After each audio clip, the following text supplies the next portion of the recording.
Fala pessoal, saudações. Hoje vamos abordar o tema bacias hidrográficas.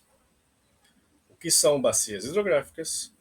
Como são geridas as suas águas, desde a nascente até o exutório.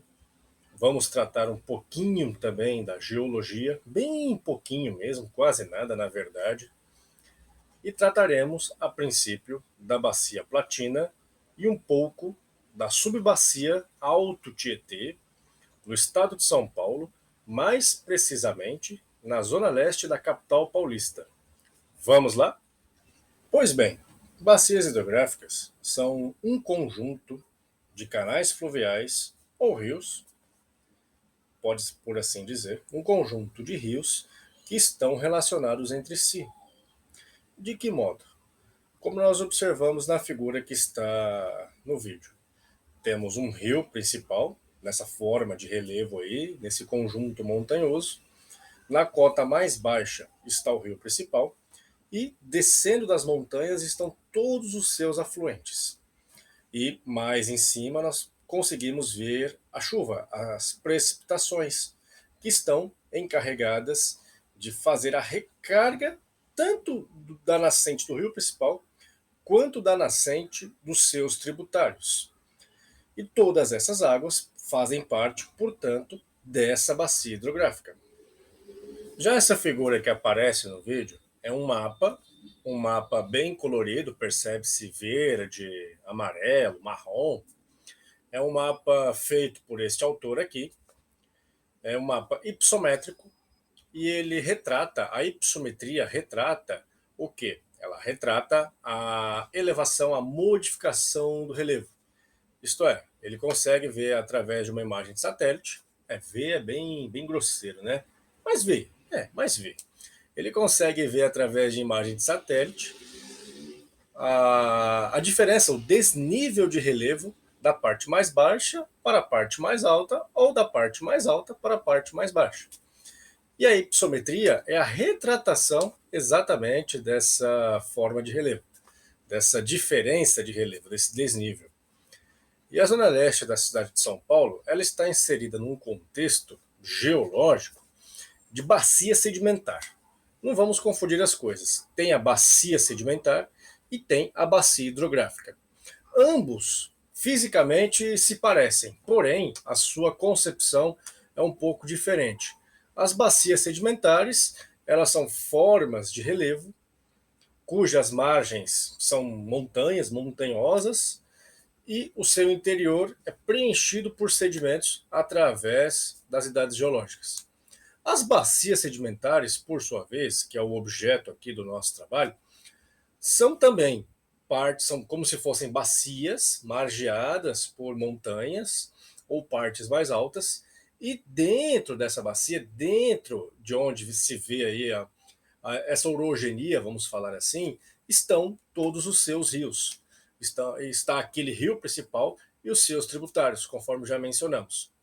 Então, bacia sedimentar é um, bacia hidrográfica é outra. Elas podem estar associadas ou não.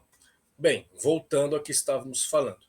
O contexto da cidade de São Paulo é o seguinte: toda a metrópole, toda a região metropolitana, perdão, está assentada sobre uma bacia sedimentar, isto é, sobre uma região quase que inteiramente sedimentar, ou argilosa ou arenosa, composta completamente por argila.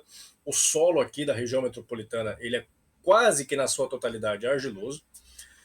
E dentro dessa bacia sedimentar está a bacia hidrográfica Alto Tietê, cujo rio principal aqui em São Paulo ainda é o rio Tietê. Os seus tributários podem ser o rio Tamanduateí, o rio Aricanduva, o próprio rio Pinheiros também, dentre outros rios. E todos esses são responsáveis por transportar a água da nascente, lembra lá? Carregadas pelas precipitações nas partes mais altas do relevo, transportadas por canais menores até o rio principal, que pode ser ali o rio Pinheiros, que pode ser o rio Aricanduva.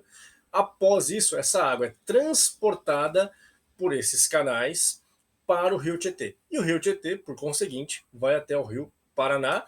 O Rio Paraná, ele não é o rio final dessa bacia ainda, ele é como se fosse o principal rio, é um dos principais rios dessa bacia, mas o final, a foz dessa bacia, não é esse o termo, mas vamos falar assim para a gente poder entender, até porque tem aquela figurinha lá atrás. O final desse rio é o quê? É um estuário chamado Rio da Prata, ou Rio de la Plata, na fronteira entre Argentina e Uruguai.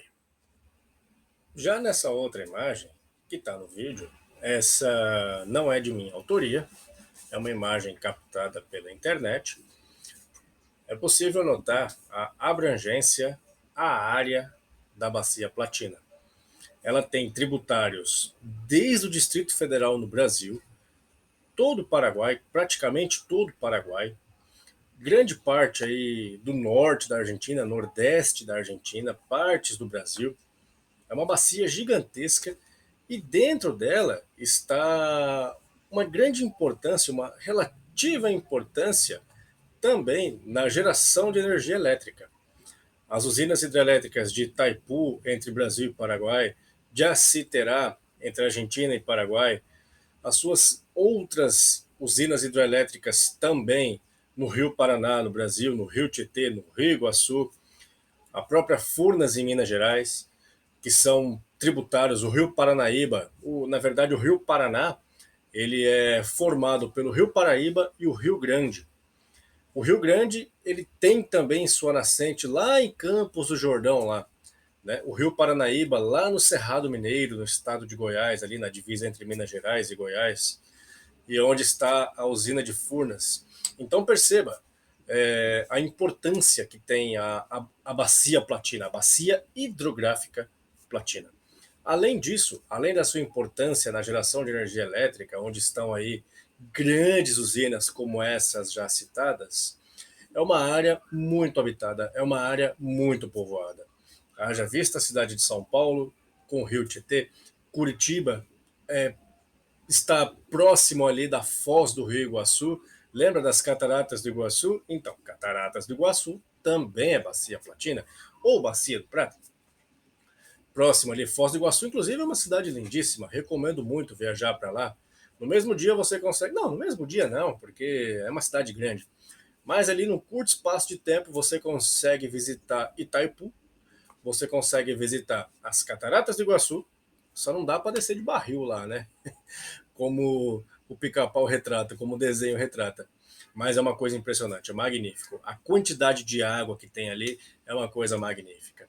Mas voltando aqui no nosso contexto de bacia hidrográfica, a sua importância de geração de energia elétrica, também a sua grande população, São Paulo, Brasília, Buenos Aires, Curitiba, entre outras capitais, entre outras grandes cidades na Argentina também,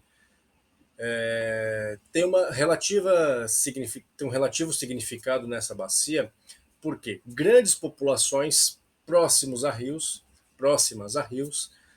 a gente acaba vendo o descaso da contaminação, o descaso também aí do poder público aí em não garantir boas condições aí de habitabilidade para muitas pessoas vivendo em condições de vulnerabilidade social, entre outras circunstâncias. Lembrando que as pessoas que vivem nessas situações, elas não vivem porque querem.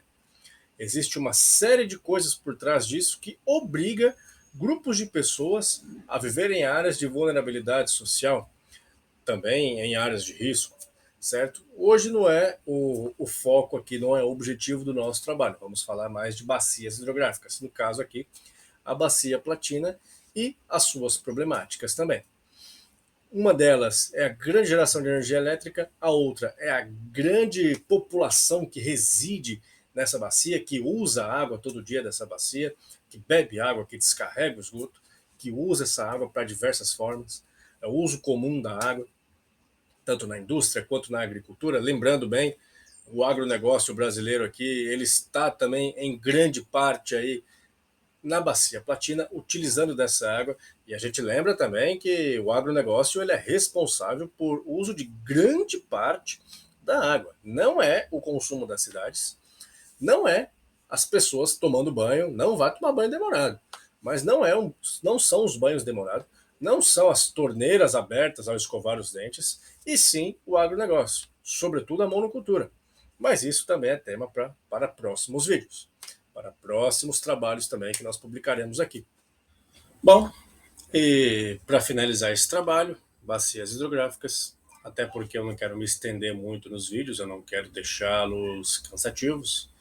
O objetivo não é ser uma aula chata, não é nada disso. É mais um bate-papo, é mais um conhecimento, é mais uma divulgação científica, que é algo muito importante. O nosso país vem precisando de mais divulgação científica. E a nossa área aqui é a área da geografia, em especial a geografia física. Então, para concluir, eu quero deixar aqui a mensagem da bacia hidrográfica. Como bem definiu Antônio Cristofoletti, é um grande geomorfólogo, com certeza nas referências bibliográficas desse vídeo, ou talvez até ali na introdução do vídeo, onde eu vou ter que escrever, estará lá as obras na qual nós comentamos aqui, estará a devida citação lá, porque a gente não pode cometer o crime de plágio, né? As ideias não são nossas. As ideias nossas divulgamos, as ideias que nos embasam, ou melhor, os trabalhos que nos embasam para ter as nossas ideias, para ter os nossos próprios trabalhos, elas têm que ser citadas e referenciadas. Isso é uma questão de ética científica. E Antônio Cristofoletti, então, ele definiu as bacias hidrográficas, as bacias de drenagem, como canais fluviais interrelacionados entre si. De uma maneira mais simples, quer dizer o quê? Que todos os rios, todos os canais fluviais, toda a água de uma bacia hidrográfica, desde o menor tributário até a sua foz, até o exutório, e só lembrando aqui, exutório nada mais é que o ponto final de uma bacia hidrográfica, seja ela desaguando no mar, seja ela desaguando num lago, em outro local, é o ponto final, definidamente falando. O exutório é, portanto, o ponto final de uma bacia hidrográfica. Isso quer dizer que é o ponto final de descarga de toda a água daquela região, daquela área geográfica onde está inserida a bacia hidrográfica. E isso quer dizer o quê? Que toda a água dessa região ela é influenciada desde o seu menor tributário até o rio principal, até o exutório, até a foz. Isso quer dizer o quê? Se, por exemplo, falando aqui de bacia platina, falando aqui de todo o trabalho que nós viemos comentando até agora, se alguém lá no córrego Ponte Rasa, lá no córrego Rio Verde, Itaquera, Zona Leste de São Paulo, ou qualquer outro córrego de menor porte, de menor caudal, interfira, cometa alguma coisa, joga tinta, por exemplo, no menor tributário, tenha certeza, essa tinta chegará até as dársenas de Buenos Aires. Essa tinta, essa cor, talvez diluída na água, talvez imperceptível aos olhos humanos, mas com certeza, se fizer algum ensaio químico, se fizer algum ensaio laboratorial dessa água, essa tinta que for jogada lá no córrego Rio Verde, lá no córrego Ponte Rasa, ou até mesmo no rio Aricanduva, ou qualquer outro rio da Bacia Platina, ela estará lá. Então é um ponto de reflexão que eu quero colocar aqui, é um ponto onde as pessoas têm que entender a condição que a água tem, a presença que a água tem em nossas vidas. O corpo humano é formado aí por bastante água, as nossas atividades elas dependem da água para tudo. Nós vimos ali no gráfico anterior, a indústria utiliza água, o agronegócio utiliza água, a pecuária utiliza água. Quem gosta de comer aquele churrasquinho, quem gosta de ir no rodízio, por exemplo, saiba que está consumindo muita água. Então, o uso da água aqui ele é enorme. Correto? Então é isso. Eu agradeço. Esse é o nosso primeiro vídeo. Vamos ver se a gente consegue postar mais e fazendo cada vez mais. Agradeço aqui a presença de todos, de todas, de todos, de todo mundo. Todos que possam acompanhar e possam divulgar o nosso trabalho, possam compartilhar, colocar críticas, sugestões também são bem-vindas. E muito obrigado, bom dia, boa noite, boa tarde, boa madrugada, boa o que quer que seja, que quem esteja assistindo ao vídeo aí em qualquer horário. Obrigado, valeu e forte abraço.